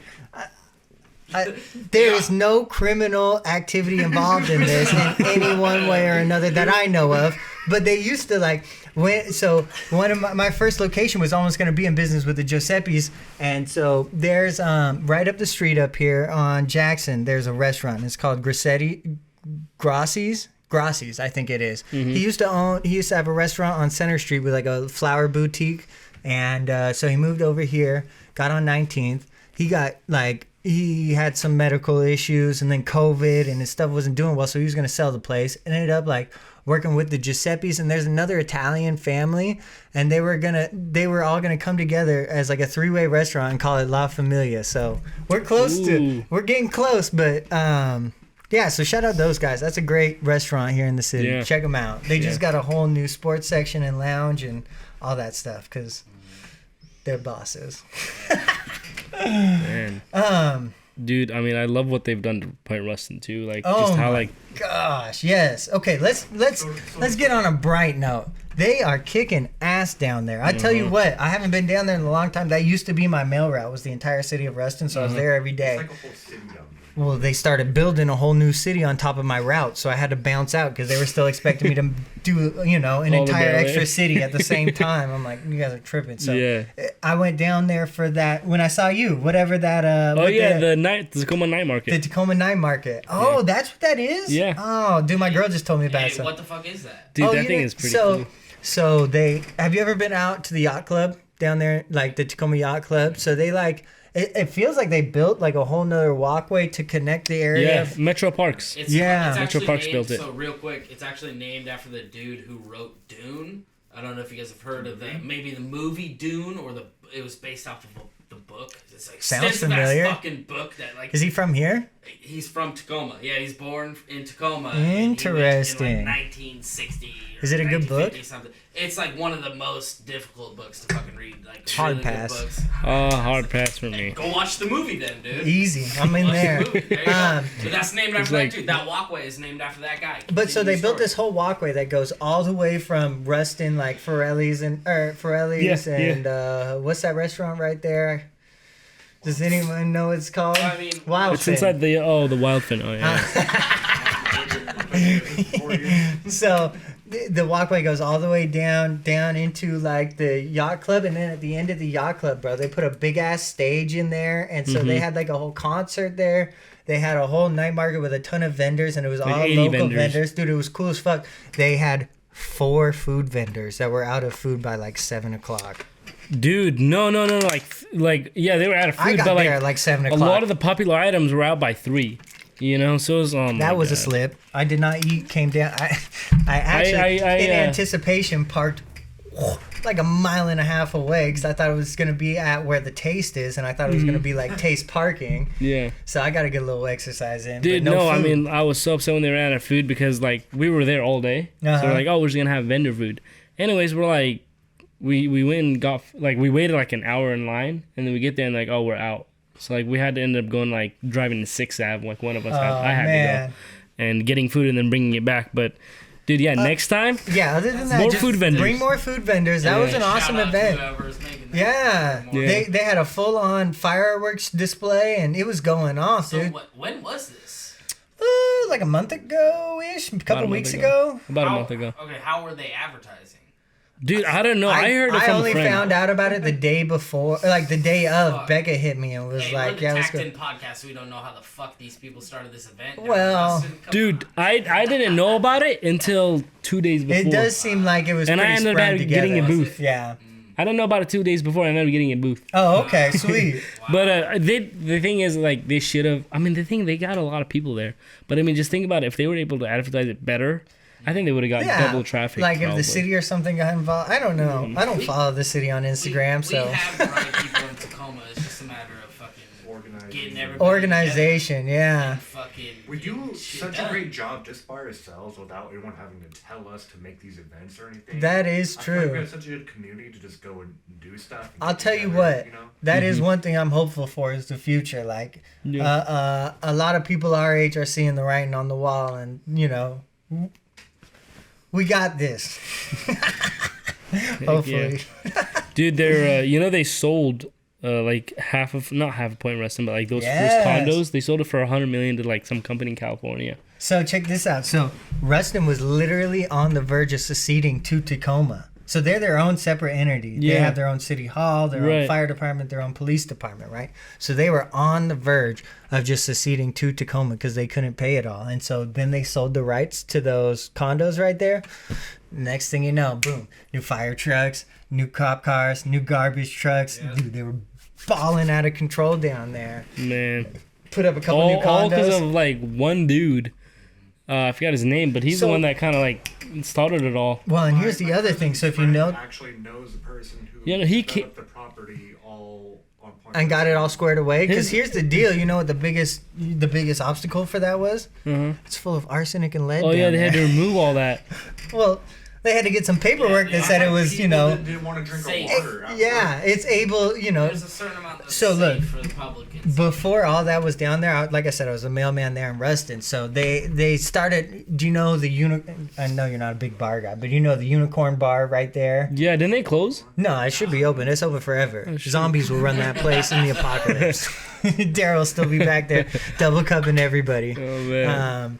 But no, so right down there, Yeah. literally, that's where Stack Hill was. That's where the big smoke plant was. Yeah. And so they tore that down, and like I tell this story, while like I don't know if you remember, they were doing like these big soil tests throughout Tacoma, digging up everybody's yard, and the city would just give you a new yard. They wanted to check. Oh, your I saw levels. that in Yeah, my yeah. front. Like I would watch all of them. Like all my neighborhood got new yards except us. Yep. I was like, man, I wish we had just a little bit so we can get a new Sprinkle some yard. lead out there. hey, come check this Oh one. man, dude, that would have been nice.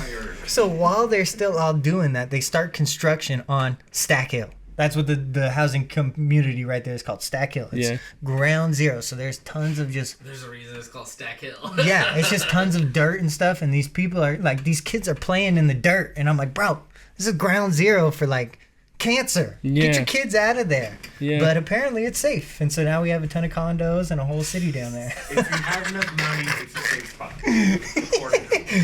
Who am I? I'm not a scientist. Yeah. We trust the science around here. Not until lately, man. I don't know. Oh, I'm sorry. We're sending a couple of shots. Yeah. All right, man. We've been at this for a while. I think we'll close it up with some closing thoughts. You got anything you want to promote or anyone you want to give some shout outs to? Oh, dude. I mean, I think the only thing that I'd want to promote right now is probably just the new business that we're starting, which is outdoor recreational gears. If you go to orgears.com, you'll find out everything about it. But it's literally what we wanted to do. Me and my buddies, we partnered, and we wanted to make these expensive outdoor, equipment that costs too much to rent or to buy, and want to make that affordable so everyone can afford it.